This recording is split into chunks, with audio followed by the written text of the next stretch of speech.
మీ business ఏదైనా మీ ఊర్లో promotion చేయాలంటే అది సుమన్ టీవీతోనే సాధ్యం. ఇప్పుడే సంప్రదించండి. Welcome to Suman TV. నేను మీ చందు యాదవ్.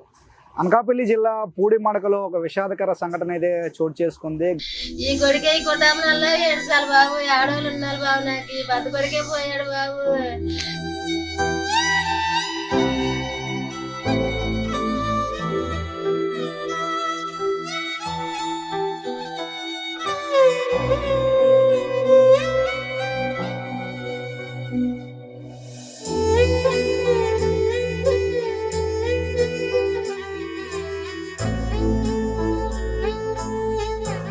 గంగమ్మ తల్లిని నమ్ముకొని నిత్యం సముద్రంలో ఈదులాడుతూ మత్స్య సంపద గంగమ్మ తల్లి ఇచ్చిన మత్స్య సంపదని తీసుకొని బతుకు జీవుడు అంటూ జీవనం సాగిస్తున్న ఒక మత్స్యకారుడైతే ఏదైతే ఆ మత్స్య సంపద మత్స్యకారుని లోపలికి తీసుకువెళ్ళిపోయిన సంఘటన అయితే నిన్న అనకాపల్లి జిల్లా పూడిమడక ఆ సముద్ర తీరంలో అయితే చోటు చేసుకుంది.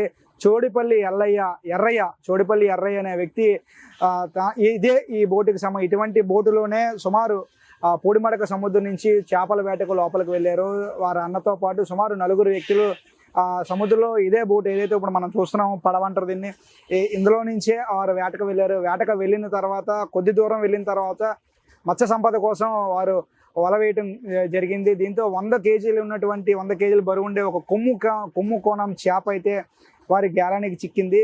అయితే చిక్కడంతో ఒక్కసారిగా ఎవరైతే ఉన్నారో చోడిపల్లి ఎర్రయ్యతో పాటు ఆయన తమ్ముడు కొర్రలయ్య, వాసుపల్లి ఎల్లాజీ, గనకల్ల అప్పలరాజు. సో నిన్న బుధవారం ఉదయం వేటకు వెళ్ళారు. వేటకు వెళ్ళిన తర్వాత నిన్న సాయంత్రం అయితే వారికి వేసిన గేలానికి ఒక కొమ్ముకోణం 100 కేజీల బరువు ఉండే కొమ్ముకోణం చేప అయితే తగిలింది. దీంతో ఒకసారిగా ఆ చేప ఆ లోపలికి లాగడంతో వీరందరూ కలిపి బయటికి పడవలోకి అయితే ఆ చేపను లాగే ప్రయత్నం చేశారు. ఇంతలో ఆ చేప విదిలించుకొని ఒక్కసారిగా వరతో పాటు ఎవరైతే ఉన్నారో చోడిపల్లి ఎల్లైని కూడా లోపలికి పడిపోవడంతో ఒక్కసారిగా లోపలికి లాక్కెళ్ళిపోయింది. సో దీంతో ఎవరైతే ఉన్నారో వారి కుటుంబ సభ్యులు, బంధువులు నిన్నంతా కూడా ఎంత వెతికినా కూడా ఎవరైతే ఉందో చోడిపల్లి ఎర్రయ్య దొరకని పరిస్థితి. దీంతో ఒక్కసారిగా ఆ పూడిమడక తీరంలో విషాద ఛాయలు అయితే అలుముకున్నాయి. నిత్యం ఆ గంగమ్మ తల్లిని నమ్ముకొని మత్స్య సంపదని అమ్ముకుంటూ జీవనం సాగించే కుటుంబంలో ఒక్కసారిగా మత్స్యకారుల కుటుంబంలో ఒక్కసారిగా అయితే విషాద ఛాయలు అమ్ముకున్నాయి. ఎందుకంటే నిత్యం ప్రతిరోజు కూడా ఇట్లానే వీరు సాధారణంగా వీరు వేటకు వెళ్ళటం, మత్స్య సంపద తీసుకురావడం, మత్స్య సంపదని అమ్మి సొమ్ము చేసుకోవడం, వారి కుటుంబం జీవనం సాగించడం, ఇదంతా కూడా దినదిన చర్యగా ఉంటుంది. కానీ ఒక్కసారిగా చేపకి 100 కేజీలు బరువు ఉండే కొమ్ము కోణం చేప దొరికింది అని ఆనందపడేలోపు ఒక్కసారిగా ఆ చేపే వారిని లాక్కెళ్ళిపోవడంతో ఎవరికి చెప్పలేని పరిస్థితి, ఎవరికి చెప్పుకోలేని పరిస్థితి. దీంతో వారందరూ కూడా ఎవరైతే ఉన్నారో ఆ బోట్లో చుట్టుపక్కల ప్రాంతం అంతా కూడా కలిగి తిరిగి నెతికినా కూడా ఆయన ఏదైతే ఉందో ఎర్రయ్య దొరకని పరిస్థితి. దీంతో ఒకసారి కోస్ట్ గార్డ్ సిబ్బంది కూడా వచ్చి ఏదైతే ఆయన లోపలికి పడిపోయారో ఆ చేప ఎక్కడైతే లాక్కెళ్ళిపోయిందో అదంతా కూడా నెతికినా కూడా దొరకని పరిస్థితి. దీంతో ఒకసారిగా కుటుంబ సభ్యులు కూడా బాధపడుతూ ఉన్నారు. కుటుంబ సభ్యులు, వారి తల్లి కూడా కుటుంబానికి అందించిన కొడుకు, ఆయన చాలా మంచి వ్యక్తి ఎర్రయ్య, మా కుటుంబాన్ని పోషించేవాడు, ఇప్పుడు కుటుంబానికి పెద్ద అయినటువంటి వ్యక్తి లేకపోవడంతో మాకు దిక్కెవరంటూ కూడా రోధిస్తూ ఉన్నారు. మరోవైపు ఆయనతో వచ్చిన చేపక వేటకు వెళ్ళిన వారు కూడా మాట్లాడుతూ ఉన్నారు. వారు ఏమంటా ఉన్నారో వారి విషయంలో అడిగి తెలుసుకునే ప్రయత్నం చేద్దాం. 2 గంటలు 4 వెళ్ళాలి బాబు, తప్పులో 4 వెళ్ళాలి. కొడుకు జారిపోయాడు బాబు, 3 వచ్చారు బాబు. ఈ కొడుకే ఈ కుటుంబంలో 7 సార్లు బాబు, ఆడవాళ్ళు ఉన్నారు బాబు, నాకు పెద్ద కొడుకే పోయాడు బాబు. నా భర్త చచ్చిపోయాడు, నా పిల్లలు అలా పంచును బాబు. ఈ గవర్నమెంట్ నాకు న్యాయం చేయకపోతే నన్ను బతకరాను బాబు, న్యాయమే చెయ్యాలి బాబు. డబ్బెట్టి పెంచారు బాబా, ఇల్లు అయ్యి తనకాలు ఎట్టేసి పెంచారు. కొడుకురా గంగలోకి వెళ్ళి జారిపోయాడు బాబా, మాకు న్యాయం చేయాలి బాబా. నా ఆడాలు ఉన్నారు బాబా, ఆడాళ్ళు ఎలా పెంచాలి బాబా.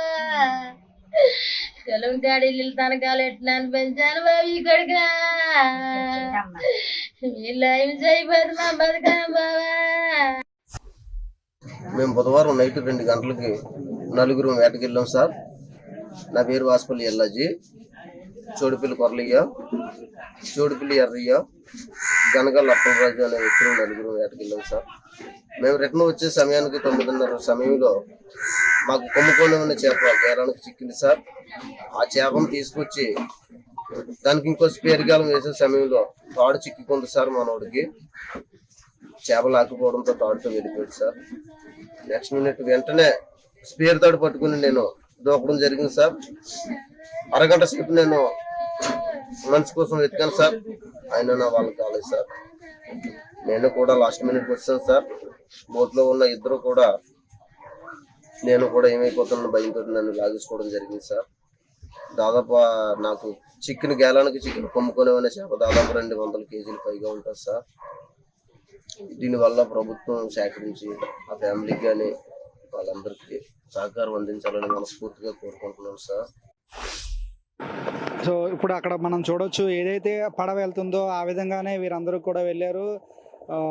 బుధవారం ఉదయం బయలుదేరి వెళ్ళి అంటే ఎక్కువ మత్స్య సంపద వస్తుంది, మనం కుటుంబంతో ఆనందంగా ఉందాం అనుకునే లోపే ఒక 100 కేజీల చేప వారి గేలానికి చిక్కింది. ఈలోపు చాలా ఆనందపడతా ఉన్నారు, 100 కేజీల చేప వచ్చింది అని ఆనందపడే లోపే ఆ చేప ఒక్కసారిగా ఎవరైతే ఉన్నారో చోడుపల్లి ఎర్రయ్యని లోపలికి లాక్కొని వెళ్ళిపోయిన పరిస్థితి. దీంతో ఒక్కసారిగా వారందరూ కూడా షాక్ అయ్యారు. ఈ లోపు ఎతికే సమయం కూడా వారికి ఆ చేప ఇవ్వలేదు.